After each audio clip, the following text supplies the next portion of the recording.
Coming up on Tech News Weekly, Pruitt is here, and we have got quite a show for you. Up first, the Washington Post's own Will Oremus is here to talk to us about these antitrust rulings with big tech. A judge just had a ruling with Facebook, and we're looking at how that might shape things to come.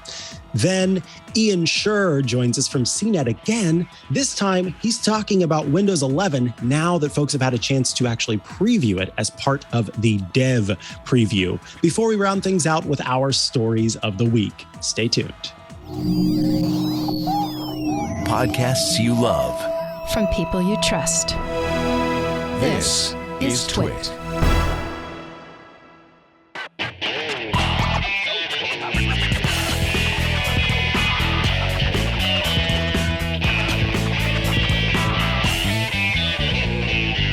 This is Tech News Weekly, episode 190, recorded Thursday, July 1st, 2021.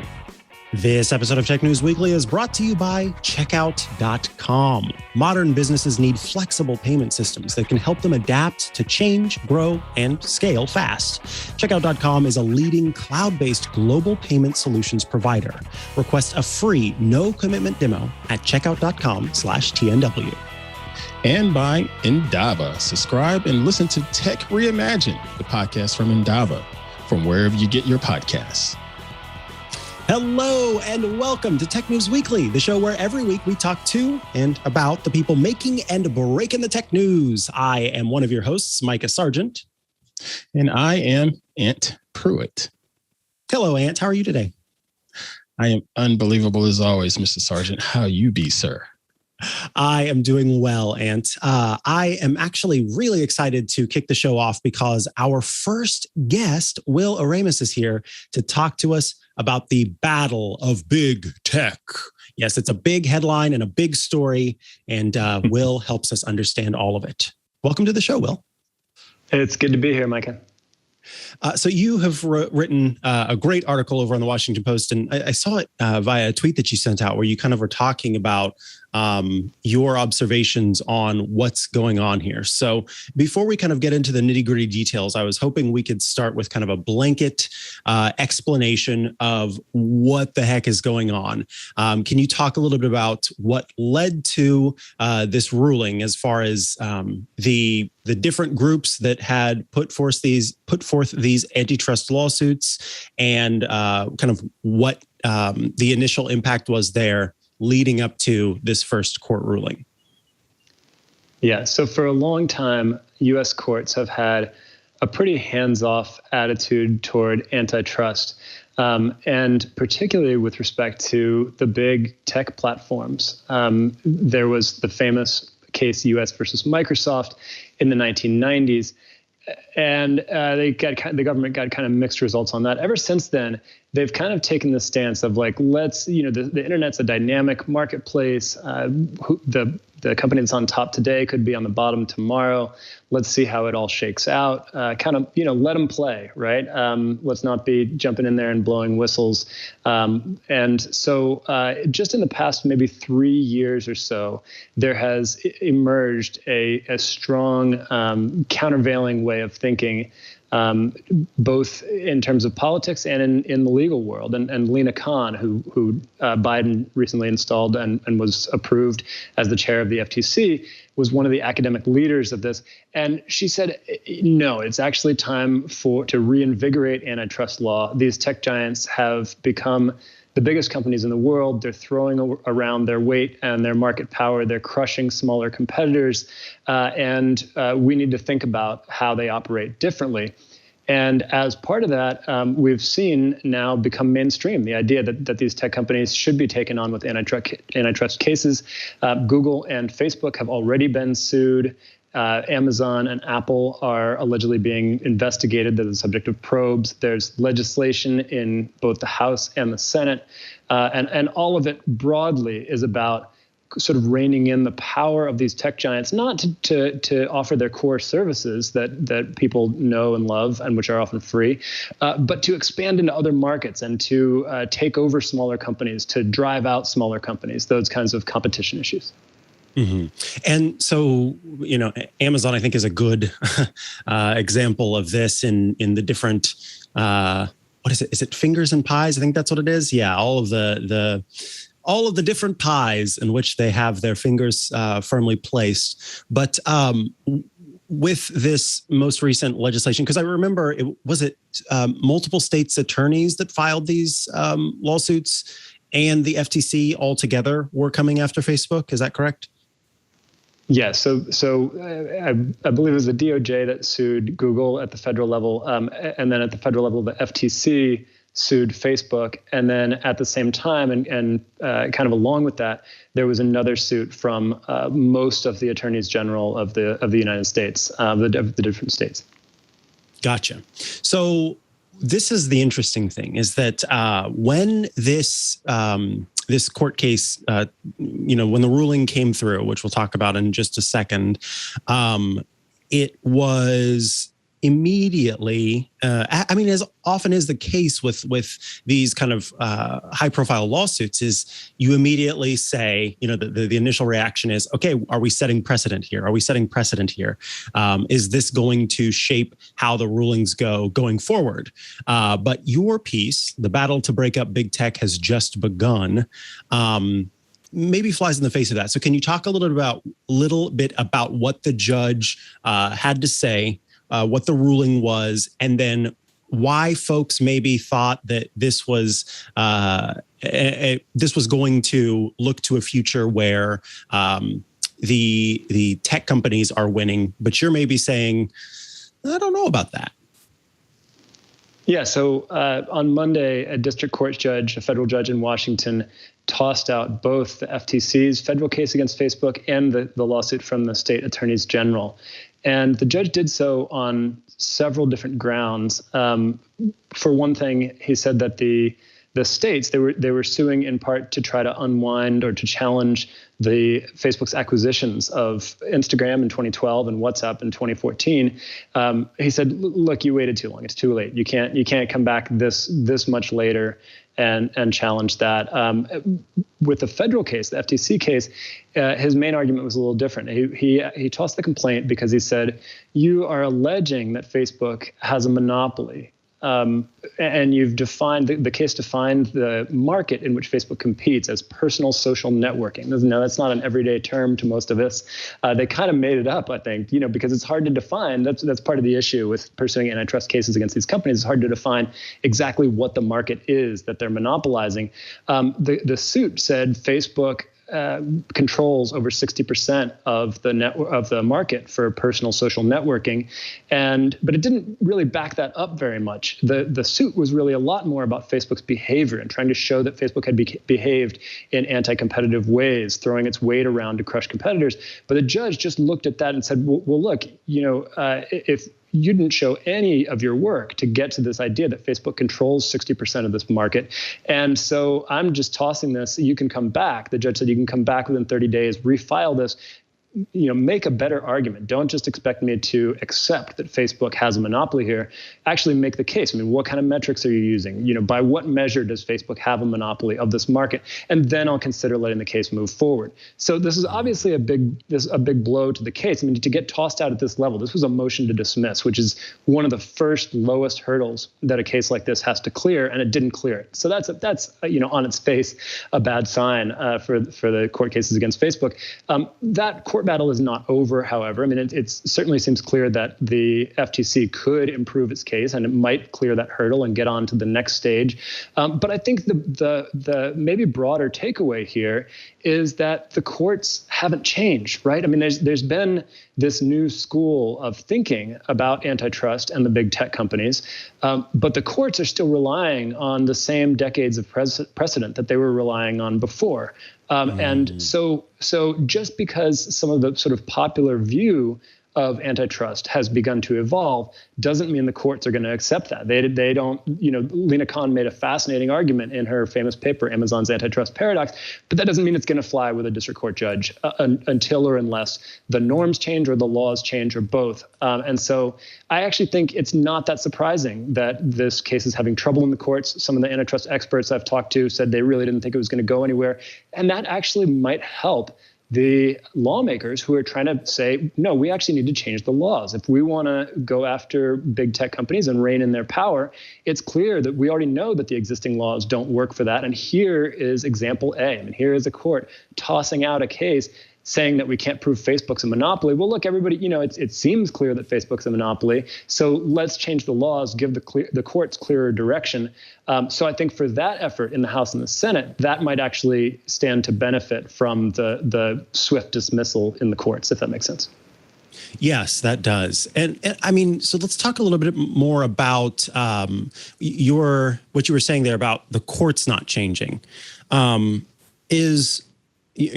Precedent, of course, plays a huge role in court judgments, in court cases. From your perspective, do you feel like the courts need to change? They need to update their thinking based on what kind of society is? And I know that this gets into a little bit of political stuff, but in your personal opinion, do you think that there could be an antitrust ruling that is against big tech, so to speak, if the thinking of the courts doesn't change? Is it going to take that kind of mentality to change in order for that ruling to come through? Or do you think that there is enough evidence for these cases to come through and provide that evidence to get rulings with the current kind of thinking of the court? Does that make sense? I know that was kind of all around, but... No, I think it's a good question. I mean, I don't have an answer to that. I've talked to experts who are on both sides of that question. I've talked to some who say the courts are never going to change how they rule on these companies until Congress directs them to do so. And that's why legislation is the route here and not the courts. One of my sources in the story was Hal Singer. He's an antitrust economist, and he's often called in as an expert witness in antitrust cases. And he said, look, I've just been through enough of these cases. The judges aren't going to change their mind until you change the law. I've talked to others who say, well, absolutely. I think, if you look at the history of antitrust, the court's interpretation has changed without changes in the law in the past. It just takes time. I mean, the current paradigm took root in the 1970s with Robert Bork persuading the legal establishment to take a more laissez-faire approach to antitrust law. It's conceivable that Lena Khan's influential article, and she has a bunch of fellow travelers who are sometimes get lumped in as hipster antitrust or the neo-Brandeisians, but who are arguing that actually the laws already on the books do support a more robust approach to these companies, and that you just need to change how we interpret them, and that it should all be doable without changing the law. I don't know. I think it probably varies somewhat from judge to judge. I mean, you get a judge whose biggest concern day to day is they don't want to get an opinion that's going to get laughed at by a higher court or thrown out because that looks bad for them. Well, they're going to take a conservative line. Maybe you get a judge who thinks, you know what, these neo-Brandeisians are right and the courts have had it wrong forever, and I'm going to take that stand. Either one could happen, but certainly this was, I think, a point in the favor of those who argued that the more direct way to rein in big tech's power, if that is the goal, is to do it through legislation instead of the courts. Understood.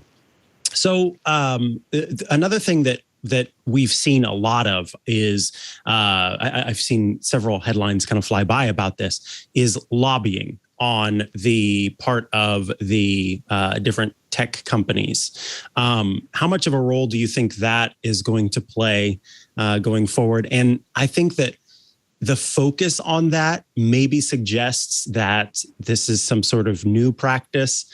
And I realize this is a bit of a leading question, but for folks who may be thinking that this is business as normal, right? When it comes to one side wanting one thing and one side wanting another, these tech companies kind of increasing their lobbying efforts is pretty standard, right?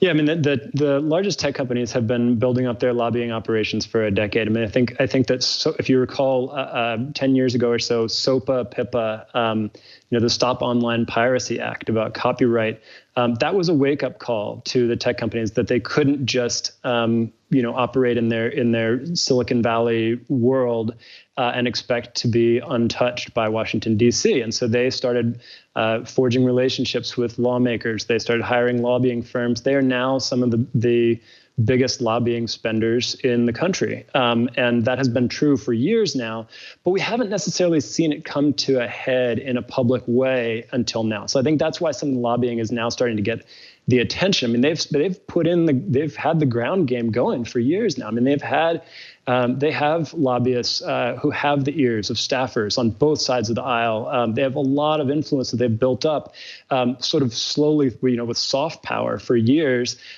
so that when they got to this point, when there's a movement to try to break them up, when there's, an emergency from their perspective in DC, they have those relationships. They can knock on those doors, say, hey, look, remember when we advised you on this or helped you out on that? Well, we've got a real problem here, and you need to help us, and you got to go to bat for us. And I think we're seeing that one of the places you can see that is that in the House of Representatives, where the most sweeping package of antitrust legislation is working its way through committees and such.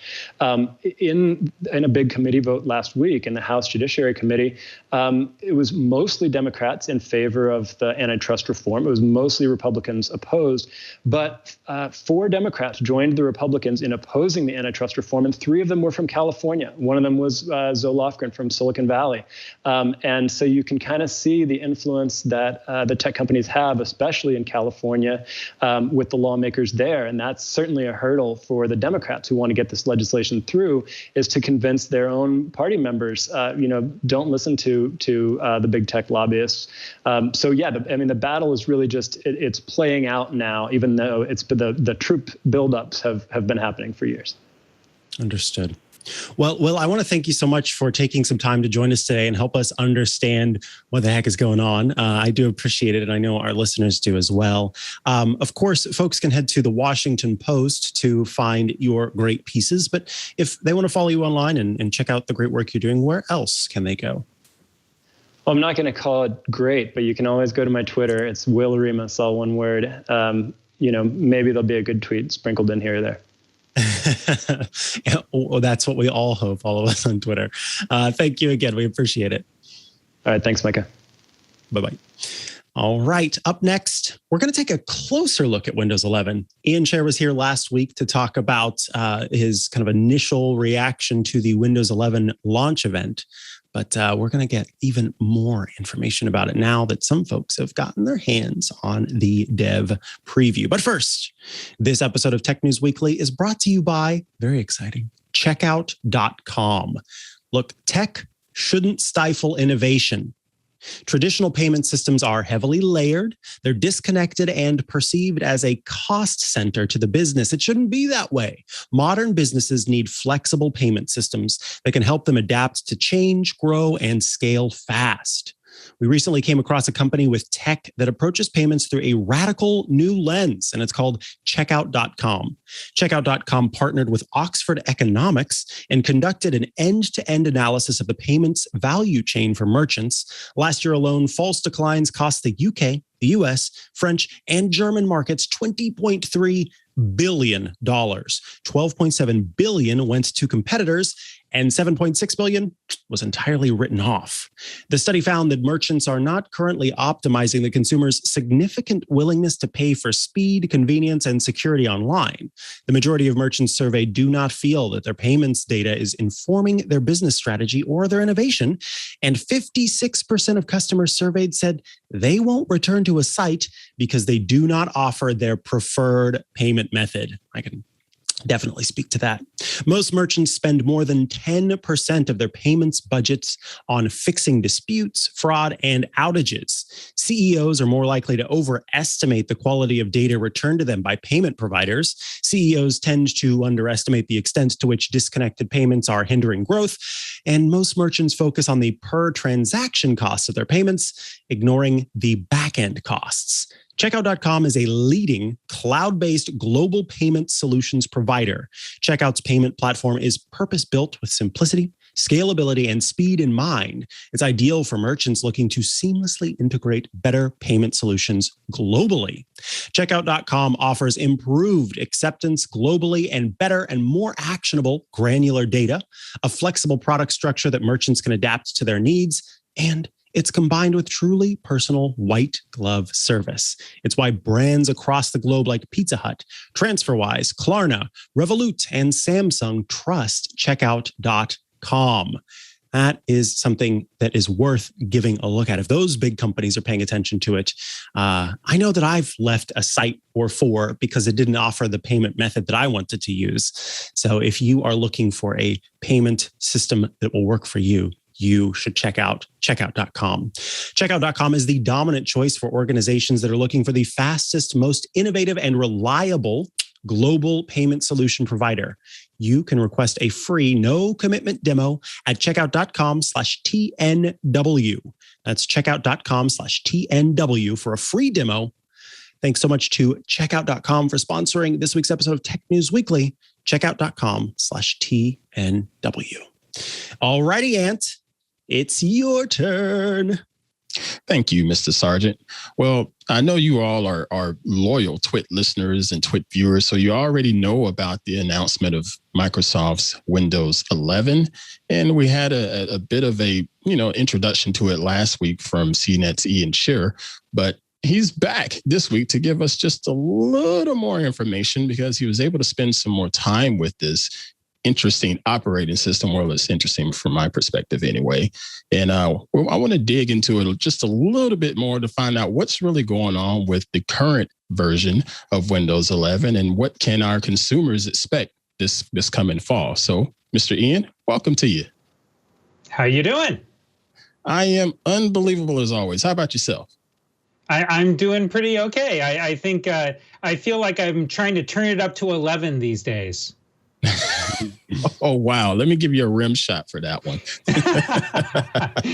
Well played, sir. Well played. So we've already seen what Windows can look like from all of the fancy presentations and things like that Microsoft did for us. But you've been able to actually dive into it a little bit more and get your fingers on the keyboard and see what's going on with this forthcoming operating system. What are some of the things that you've noticed that's going to stand out and really make a difference for the consumers out there that's just wanting to really elevate their game in computing? I think the biggest thing is that it's just smooth. Like, it works pretty well, which for anyone who has used beta software, right, pre-release test software, that's a big deal in and of itself. But, even beyond that, I feel like a lot of what I keep being struck by is how tabletty it feels. If you squint hard enough and you kind of look at it sideways, you could swear it's an iPad. And I think that is part of what Microsoft really is trying to think through is that, you could say this is, the refreshed, competing with Apple and all that stuff. And I wrote on a story on CNET about that very idea. But I think that also there is an element of the fact that a lot of the world's computer users in the next 10 years, they're going to have grown up outside of the computer paradigm, right? They would have grown up in the time of smartphones and tablets. And for them, switching to a Windows computer is very jarring, right? It's very different from using an iPad, an iPhone, or an Android. Whereas Mac software is a lot more, it's different, but it has a lot of the same ideas. And I think that that's really key, is that when you use it, you're gonna feel like, oh yeah, this makes a lot more sense. And that's huge. Okay, so you bring up a very, very interesting point, because I just had a conversation recently with my neighbors here in Sonoma County, and they were telling me that they're Mac users and they're people that are older than I am, and I found it quite fascinating to know that they're Mac users and are power users at that. I typically don't hear that type of jargon coming out of people that are older than I am. I usually hear that from the younger folks like Mr. Sargent there. But so I said, okay, well, what about Windows? Could you jump into Windows? And they said, no, it's just too different. But now with Windows 11, the first thing that came to my mind was, man, it really does look like Mac OS. Is this just Microsoft's way of trying to grab some of those existing Mac people that are on these older pieces of hardware and try to bring them into this fold, or what? But also, what about the younger people, the kids that are in school right now, remotely, in particular that are using Chromebooks every single day for class, or sometimes a tablet or an iPad, how are they going to be able to connect with this operating system, or are they even interested? Have you even thought about any of that? Yeah, I've thought a lot about that. And I think that you make a very good point. I don't think Microsoft cares as much about the more elderly people. A lot of people are set in their ways, right? And so using Windows, I mean, I remember I used to work for Apple Retail like a whole long time ago. And every time I would talk to people, right, they would say, well, it's too different. I don't want to give it a shot, right? And I think that is something that goes both ways. So I'm not surprised to hear them say, nah, Windows is too different. But I do think that when it comes to the younger people, you make an excellent point. They're using Chromebooks at school a lot of the times. They're using iPads. They're not using computers the same way that a lot of us who grew up on DOS or Unix or go back even further are used to using computers. And I think that that's really important. We're talking about decades of research into how people interact with computers that we're now starting to see the fruits of. And in a lot of ways, I've been inside of those user research labs at Microsoft, and they are fascinating how much effort they go into. And you can see a lot of the thought and care comes through in this. And just again, like how easy it is to use, how visually pleasing it is and how modern it feels. I think a lot of that is in response to how the world has changed around Microsoft. It's also an admission, I think, honestly, that the world has changed. Right, Microsoft used to run the computing world. You go back 2 decades when they were declared a monopoly by a judge, and they had more than 90% market share. Now they have about 80%. Right, it's totally different, and it's going even further down. So that says something too, I think. Okay, but I want to touch on your article, but I had one more thing to bring up about this, at least from a generational standpoint. And it's sort of a funny story here. One day I'm sitting here at home and I run Windows 10 at the current time, like everybody else around me. I needed my Plex server service to be restarted. So I asked one of my teenage boys, hey, run upstairs and restart the Plex server. And they looked at me funny and it was like, do what now? And I said, well, just go up there, click on the start menu, blah, blah, blah, blah, blah, blah, blah, blah. And they said, what's the start menu? And it hit me. It hit me right there. It's like, wow, it's a whole different world of computing for that particular generation that's been on Chromebooks and been on mobile devices and don't necessarily think about even hitting Windows key or going to CMD or anything like that. It's just a whole different way of computing for them. But you should blow their minds and show them a floppy disk, or as they call it, a printed out save icon. Nice. Now they've seen some of the stuff because I used to do IT support, a couple of years ago before coming to TWiT. I used to do IT support, and they would come up to my office and see a bash screen up there and me staring at some SQL or what have you. And they thought I was looking at the matrix in quotes. And I'm like, no, that's computing. But it just really blows my mind. It to have was some computing. Stuff like that. Right. It was. But okay, so getting back to your article, as Microsoft, quote, strikes back at Apple. Well, what exactly are you getting at here? Is it just the fact that they were saying, you know what, let's make our animations a little bit more, friendly and sort of easy kind of thing where you minimize the screen and it's all pretty? What exactly do you mean that they're striking back at Apple? Is it just trying to make everything sort of Apple-centric or just make everything a little bit more universal for being on a laptop versus being on a desktop versus being on a tablet? I think it's more philosophical. What I had noticed, and I spend a lot of time trying to parse through what Microsoft says. I've been covering this company for way over a decade. And part of what I noticed was that the way that Microsoft talked about Windows 11, they were talking about their App Store, for example, not having a commission as opposed to the big debate that Apple is in with Fortnite and Tinder and Spotify about the commissions they charge on their app store, right? The fact that Microsoft said, we would love to have FaceTime on the Windows. I never in a million years would have expected to hear that from the CEO of Microsoft.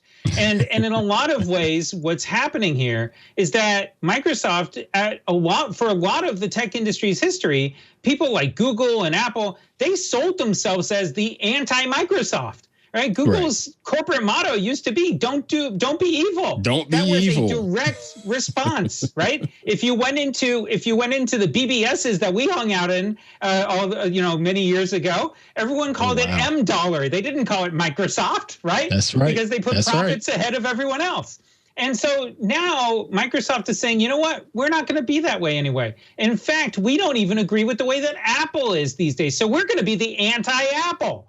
And that is what really struck me about the announcements that they made last week.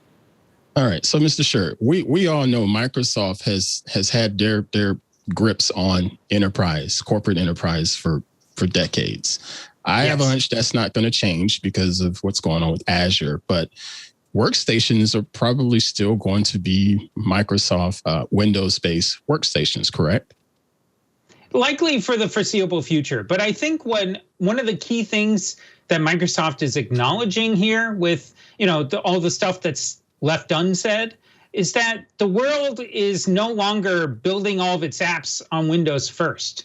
They're building it on phones and tablets first, right? That's why they have the Android App Store built into Windows 11. Now it's Amazon's App Store, but it's a start, right? Right. And I'm sure someone will hack Google Play services on there and get Google Play on there. But I think what's interesting is that it is, in a lot of ways, what used to keep people in corporate environments on Windows was the fact that their apps were written for Windows. They lived on Windows. I've worked for a number of news organizations that have legacy apps built around Windows, including when I was at Reuters and when I was at the Wall Street Journal. And so I think that says something right there, is that if the world is going more to the internet, then it doesn't really matter what device I have. And it's already happening to schools. So it could happen to the corporate world, but we'll see, right? I mean, it's hard to tell how much that could change. And we all know corporate world is like the slowest to change anything. Right. Windows 11 was scheduled to drop here in the fall of 2021, but enterprise IT probably won't see it until a year from now, more than likely, just because at least. Right, just because of all of the rolling out and security testing and things like that. Now, you mentioned it doesn't matter what device I'm using. Well, I want to push back on you a little bit for that. So there's been a lot of uproar and fussing about what Windows 11 will run on. There's a lot of computers out here, including my rig here, that's actually still restarting because I screwed something up on Windows 10. That is pretty decent hardware, but according to Microsoft's existing list of hardware that's supported, mine is not going to be able to run Windows 11. So it's not going to just run on any computer, right? So what can our consumers, just the average everyday consumer that's wanting to get into Windows 11, what can they expect from a hardware standpoint? Are they going to spend more money? Are they going to be most people going to be able to upgrade? What are you finding? It's funny. I remember back in, 2006, 2005, when Windows Vista came out, and Apple just harangued Microsoft over the fact that so many people had to get new computers for it to work with them, right? Because it had all those transparencies and it needed new video cards and all of that. New graphics cards. And it seems as though Windows 11 is going to follow a somewhat similar model, at least for now. They are requiring much more modern hardware. So if your computer is like 5 years old, you might have a little trouble. And also people who build it themselves. I mean, I'm talking to you. Let's talk about real nerdy stuff, right? Yeah. I built my own rig. I'm running Proxmox with Windows virtual machines running here. And the reality is that because of that, I don't have some of the security chips that are required by Windows. This thing called a TPM, which we have a whole explanation for on CNET. And if you have a normal computer that you bought through, Best Buy, you're fine, right? They've had to have them since 2016. But us system builders are going to be a little bit in trouble. And Amazon, by the way, you can buy a TPM chip. It's already, people are hoarding them just like they did graphics cards. So have fun trying to buy one of those. Yeah, but this is the cost of doing business. And look, this is, I think, part of why Microsoft has put out the expiration date on Windows 10 is 2025. And I think also that they realize that this is going to be a little bit of a lift for people. And maybe they'll keep on Windows 10 for now, but they will, when they upgrade to a new computer, they'll get the new ones. It's going to be very interesting to watch. Right. Okay, so I'm thinking about this, and I have just a little bit of concern because I am, like you said, someone that actually likes to build their rigs, and I got a hunch I'm gonna have to spend a lot more money. Unfortunately, that just that eats at me a little bit. Well, I'll tell you this: if you built a modern machine running an Intel, I think 10th gen chip or a Ryzen chip, so that's what, the last 2 or 3 years. It has built into it TPM technology. So those issues are actually a non-issue for a lot of modern chips. If you also are running a graphics card that I believe was made in the last 5 years, you're in good shape. So it's not like it's going to be suddenly everyone has to run out and buy new machines. And by the way, I pushed Microsoft on this because I was like, there are enough nerds out there like us who are a little bothered by all of this. And they said, yes, we respect that, and we are listening, which is their way of saying they'll probably change it. But you said also a vast majority, and by vast, you want to underline it a couple of times and bold it. Vast majority of people buy pre-built machines, and those pre-built machines have had to have all of the requirements that Windows 11 have practically since 2016. So it's not that big a deal. It is annoying for sure. Especially for their target market in a lot of ways, right? Us. But here we are. Nice. Well, Mr. Sherr, thank you so much for joining us today. Where can people find more of your content and heck, even your social information? Because, I'm sure that you love to chat with the readers as well. Oh, I love to. Absolutely. So everything I do, of course, is on CNET. And my social handle is @IanSherr, anywhere you want to go. And by the way, on all of this building stuff, the latest story I wrote about that was when I tried to build a Hackintosh and all of the experience I went through with all of that. So you can have fun laughing at me. Oh, man, the horror. Oh, hey, bless your heart, Mr. Sherr. Bless your heart. Thank you again so much. We appreciate you joining us this week. Take care. All right. So next up, we're going to get ready to do our stories of the weeks. But first, I want to tell you about another great sponsor, the folks at Endava. This episode of Tech News Weekly is brought to you by Endava. Season 2 of Endava's podcast, Tech Reimagined, is out now. Tech Reimagined brings together leading tech personalities and industry experts such as Guy Kawasaki, Mary Williams, Alex Hunter, Brian McBride, Tom Groover, Dave Copland, Inma Martinez, Viola Llewellyn, and more. The podcast discusses the big questions around technology and its industries. Guests and hosts will be talking about how these trends impact our everyday lives and how our relationship with technology is constantly reimagined. Check out the episodes Insurance Reimagined, Parts 1 and 2, where guests Ann Norclick and Kevin Crawford discuss the role IT plays in the insurance industry. Or the 2 episodes about the role of AI Reimagined, Boris Sergol and Radu Ordyadan talk about the regulations, accountability, and expectations that arise when using AI to solve complex problems. They discuss what the future holds for this technology and for the individuals who are using it on a daily basis. Interested in shopping? Of course you are. Catch parts 1 and 2 of our shopping experience reimagined with guests Thomas Beechton and Jeremy Mays, where they dive into some of the most significant shifts they've seen in consumer behavior over the last 12 months, including the increasing popularity of direct-to-consumer and buy online, pick up in store, and how the shift to digital is pushing people and companies to reimagine the way we shop. Endava has been reimagining the relationship between technology and people. Tech Reimagined explores this relationship on a much deeper level with the look at the most recent experiences with technology and its experts.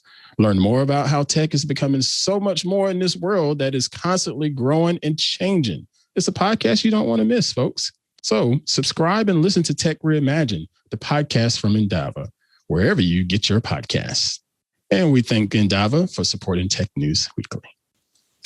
All right, Mr. Sargent, this is time for our stories of the week. And tech news is always ever-changing and going a gazillion miles an hour. And a couple of things that came to my mind is some stuff that's going on in the world of photography, because you knew that's something I had to bring up every time I come on Tech News Weekly. And it's what's going on with good old Instagram. You know, that company that's owned by Facebook, because every time you open up the app, it says a Facebook company. Well, last we heard is they're rumoring to be trying out a couple of different things, including some subscriber-based content. And this sort of struck a nerve with me, because Instagram, when it started, it was just an app that's used to share photos for friends and family, just a social thing. And then it started to iterate as photographers started to get involved and started sharing some of their amazing work, going beyond just sharing their social stuff behind the scenes. They're sharing actual beautiful art out there. So now this is the next phase where Instagram is getting bigger and bigger and bigger and wanting to figure out more ways to capitalize on that, if you will. So subscriber base. I'm not so sure what I think about this, because it already has the whole influencer market that's right there glaring at us each and every day as we open the app. And the influencers are doing what they need to do to be able to cash in, whether it's, some form of sponsored content. I get that. But why does Instagram need to have some type of paid subscription option? Aren't they getting enough money from us? just by getting all of our data and selling that off as ads and things like that. It just sort of struck me the wrong way. What are your thoughts on this? Yeah, so I think here what we're looking at is, while Instagram, of course, will be making money off of this, I think there are multiple points here.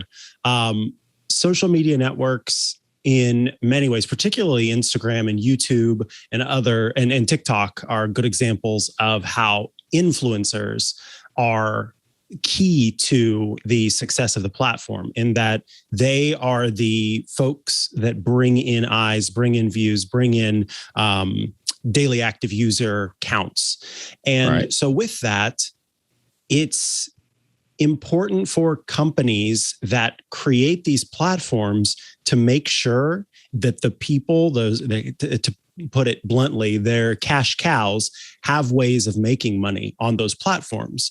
And so if an influencer sees that Twitter is coming out with a tool called Super Follow that lets people, everyday people, subscribe to a person and be able to follow a Twitter account and pay that influencer that they appreciate money, then I think any company, it's their role, if they want to make sure that it's a responsibility, if they want to make sure that the influencers keep using their platforms, that they also offer ways for influencers to make money. But anytime you introduce a payment platform, you're immediately adding cost. And it's behind, like, the whole thing with Apple and its 30% cut, and Microsoft and its X% cut, and Amazon and its X% cut, is all about recouping the costs of business for setting up those payment platforms and handling those exchanges. So I'm not surprised that, this is a way for Instagram to make money, but I think more importantly, it brings Instagram in line with other social media networks who are giving influencers ways to make money off of their own followers on the platform. They just have to reach parallel with other companies.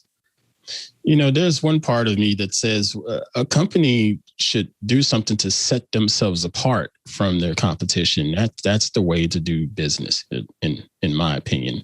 But then at the same time, I do sort of get it if their cash cow of influencers says, you know what, well, I can go over here and make more passive income on this platform versus where all of my existing followers are right now. I do sort of get that. So you want to do something that's going to keep them happy and keep them on the platform and keep more eyeballs on the platform so you can continue to bring in more ad revenues and things of that nature. But it's still just sort of, I don't know, it just sort of bugs me a little bit with Instagram. Maybe it's because I have a bit of a disdain for Facebook. I love Instagram, but every time I use it, I do feel a little bit because I see that Facebook icon on it each and every time I open it up. But at the same time, I enjoy the social aspect of having that platform there and being able to share the things that I do and sharing behind the scenes stuff, or like what we're doing here at TWiT, and letting people know about all of my struggles with my computing and things like that. But I don't know. It's just I just didn't quite care for this one. But then there's another side of this story is now Instagram is looking to pretty much move to video because, hey, they say, well, TikTok is doing video. We should do video, and we're just going to focus more on that. Did you see this story? I did. I saw it fly by, and it was a little upsetting. I'll be honest with you. In that way, I'm with you. In the way, and part of it, of course, is. And I've said this before, I'll say it again, I'll say it 100 times. I will climb Mount Everest and shout it from the top of Mount Everest. People will tell you they like change, but as human beings, evolutionarily, our brains are built and designed to dislike change. We do not like change as human beings. And so it's jarring. It's jarring and it's off-putting, and it has to do, I won't go into the whole history of like why humans are averse to change. But the point is, because of that, those of us who've been on the platform for a long time know it in its original iteration and want it to stay that way because we like that, because we're used to that, because it's good for us. And it is hard when something that you have grown used to is suddenly changing. So hearing about this, obviously, it made me go, oh no, I remember in college when I first got an iPhone. I was not until college that I first got an iPhone, and going around with my friend who had also just got her first iPhone and taking photos of things and posting them to Instagram, and it was all artsy photos and picking just the right filter. And now Instagram is this entirely different beast. And I think it's important historically to look at Instagram's behavior. And I can remember reporting on this back when I worked at a company called Newsy. Even before Instagram was acquired by Facebook, Instagram has always been shameless about making sure it reaches parity with other social media companies that it feels are being successful. At the time, the head of Instagram, when Instagram released its own stories feature, it unashamedly said, we copied Snapchat on this. Like, if another company is doing something right, it's like, if it works and it's doing well and it makes sense for us, then of course we're going to do it too. And we're going to try to do it in a way that's better. So I'm not surprised that they're getting into video in this big way. My concern is with stories, it was an addition. It was, a feature that you've got at the top. That's great because it doesn't mean that the photo experience is kind of lost, and that way of sort of browsing through a museum of photos is how I like to think of it. But I'm concerned that this change is going to result in taking away from the experience that we have now. Do you think that's what's going to be the case, or do you think they're just going to kind of add this on? I totally agree with you on it. I totally agree with you on that. I feel like if Instagram continues to push towards video, someone like me that likes to shoot photographs more so than video and share those photos, my content won't be seen by my followers that enjoy seeing those images. They're probably going to be served up the videos that I share, because I'll shoot some videos here and there because I like shooting videos, especially of my kids, and just watching them grow. It's just memories for me, and it's just another way for me to log it and share stuff with their grandmother and and things like that. So they're probably going to see more of that, but I'm not going to say I'm thrilled about that. Now, they have IGTV. When's the last time you used IGTV? IGTV. And when I say used, let's say consumed or created. Yeah, exactly. IGTV. I remember them launching it, and for about a couple of months they talked about it, and now you have to. It's buried. Where do you even go to find IGTV these days? Yeah, you do have to sort of dig through the menus to get everything squared away, or it'll actually, if you upload a video and it seems to be just a touch long, it'll say, "Hey, why not just put this on IGTV instead?" It's shaming you. It's it's sort of you're talking too long. Just put this on IGTV where no one will see it. Nobody's going to see it. So with that said, if they're trying to go into more video, why hasn't IGTV really taken off for the masses?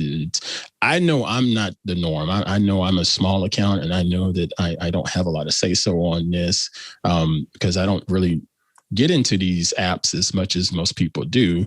I like to assume that you know more about the ins and outs of these social media apps than I do. And so when I ask you about IGTV, I would assume that you would have seen something about it. But since you said you hadn't seen or heard squat about it, that's pretty telling to me, you know? Yeah, I think part of the problem was that when Instagram announced IGTV, they pigeonholed it. They themselves did. And we're trying to make it such a specific thing that folks didn't really know. It sort of launched as a brand / influencer place to put content where you could go and see the content from them. And you would have all this weird, it was all very strange, almost, what is the word I'm looking for? Marketed content or something.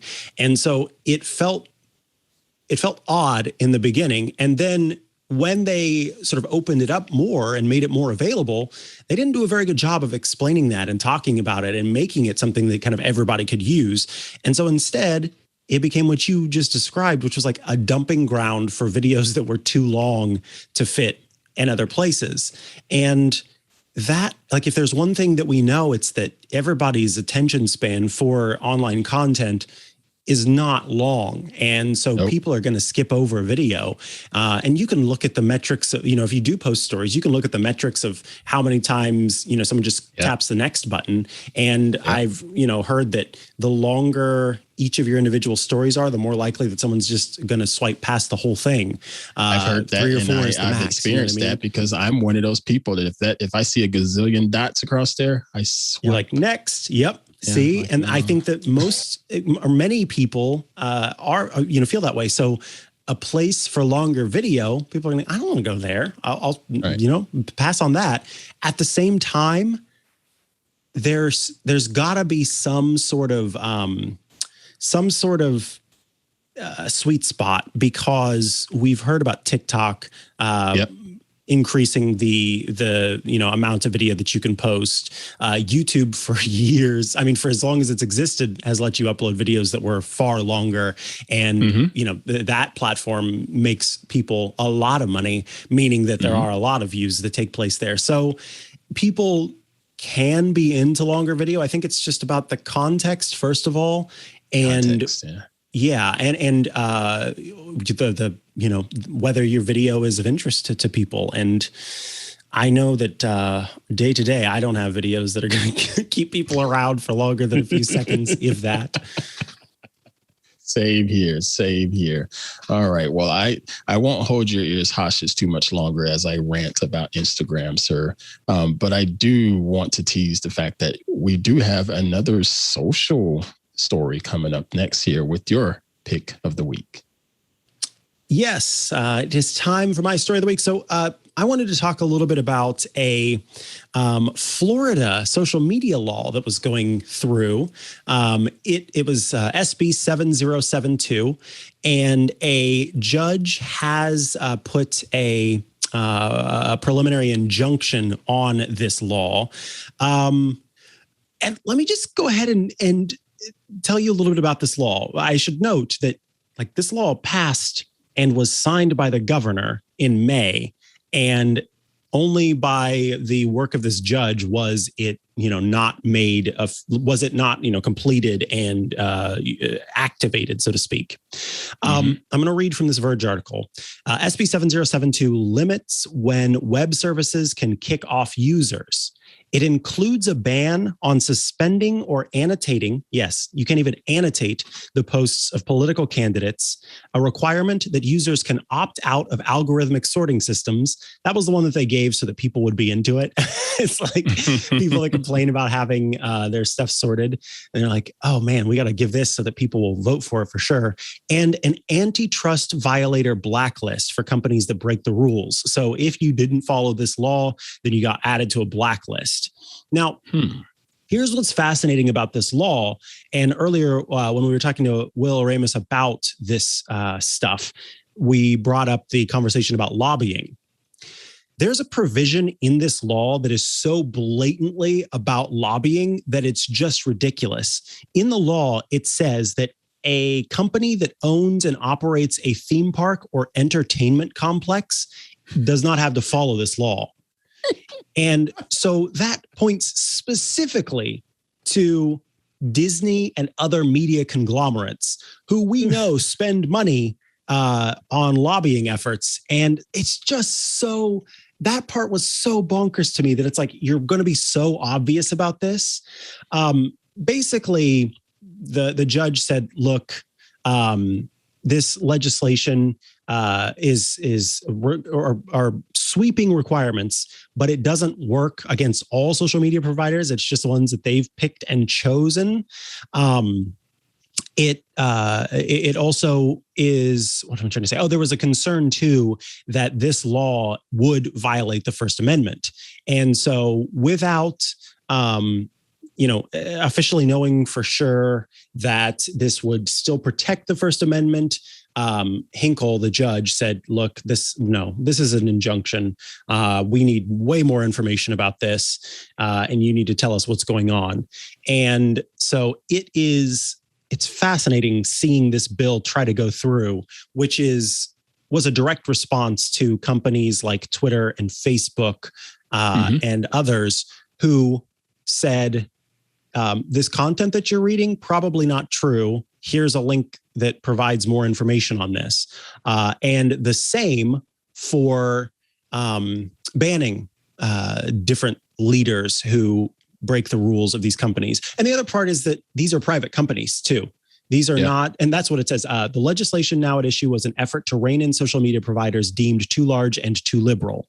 Balancing the exchange of ideas among private speakers is not a legitimate government interest. So what's crazy is this got in there, too liberal. That's just... Yeah. And I just find it why, like, that is exactly what people have been saying for so long. Not the liberal thing, but the fact that, like, I still have to, from time to time, explain to folks who want to hear it about how the First Amendment is about the government silencing free speech or, the right to assemble or other things. It is not about private companies and private speakers or any of that. And so to try and keep a social media company from exercising its own rules and regulations, that has nothing to do with the government and therefore has nothing to do with the First Amendment. And that's why it's wild. And I'm curious to hear your thoughts on this very particular thing.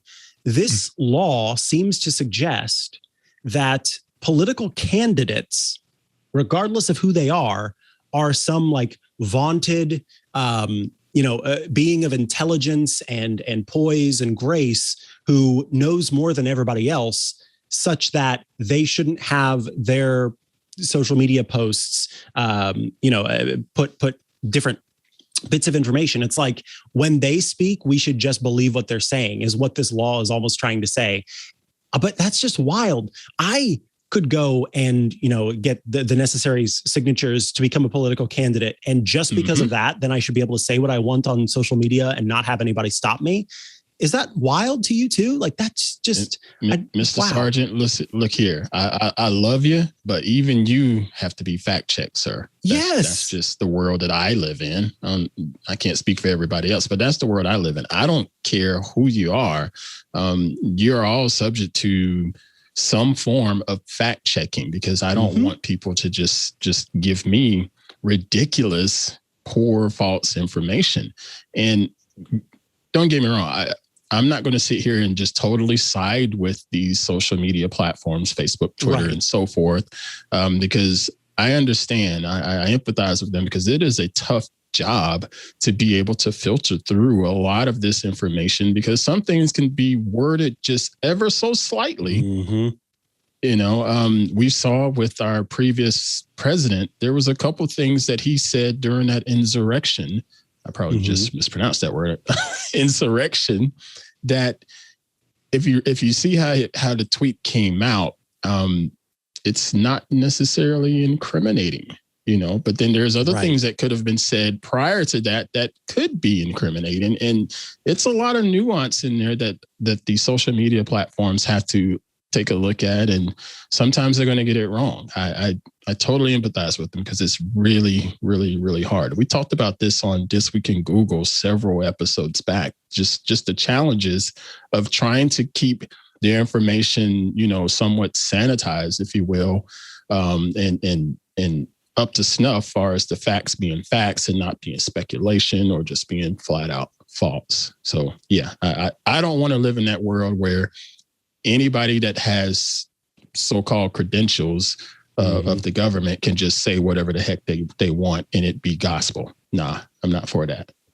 All right. And that brings us to the end of this episode of Tech News Weekly. Ant, where can people go if they want to subscribe to the show? You can go to twit.tv/TNW to subscribe to Tech News Weekly, folks. Each and every Thursday is when these shows drop, and we have audio and video formats available. So subscribe in whatever podcast application you love to enjoy. Beautiful. Also, if you would like to have all of our shows ad-free, you should check out our very awesome service, Club Twit. For $7 a month, you get every Twit show with no ads. You also get access to an exclusive Twit Plus bonus feed that has extra content you won't find anywhere else. And my favorite perk among all the perks, which is access to the members-only Discord server, where you can hang out with all of us and chat and share GIFs and all sorts of things there in the Discord. We do appreciate you for joining us. All you got to do is go to twit.tv/clubtwit and subscribe for $7 a month. That's it. And you have no idea how much. It's incredibly helpful for you to do that. I'd also like to mention that you can follow or subscribe, depending on what verb you're using these days, a new feed called Tech Break by going to twit.tv/TB. Tech Break is the place where, with these shows, there's a lot of work that goes into our shows day in and day out. And we wanted to have a place to quickly publish content that is, a little more immediate, or, maybe it's about some product we just got that we want to share with all of you and talk about, or some news that just broke, or what have you.